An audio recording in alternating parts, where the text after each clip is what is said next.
বানাচ্ছি সরিষা ভাপা ইলিশ। এটা আমি প্রথমবার বানাচ্ছি। এর আগে আমি শুধুমাত্র সরিষা ইলিশ বানাতাম। তো আজকে প্রথমবার বানাবো দেখে ভাবলাম রেসিপিটা শেয়ার করি।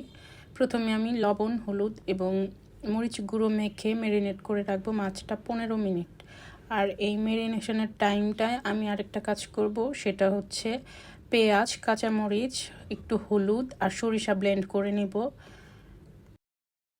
এই মিশ্রণটাতে মাছগুলো আমি মেখে নিব এবং চুলায় পানি ফুটতে দিয়েছি। পানি ফোটা হয়ে গিয়েছে, ওখানে একটা স্ট্যান্ড বসিয়েছি এবং একটা স্টিলের পাত্রে আমি মাছগুলো ঢেলে নিয়েছি। আস্ত কাঁচামরিচ দিয়ে দিচ্ছি আর দিয়ে দিব অনেকটা সর্ষের তেল। এটাতেই রান্না হবে।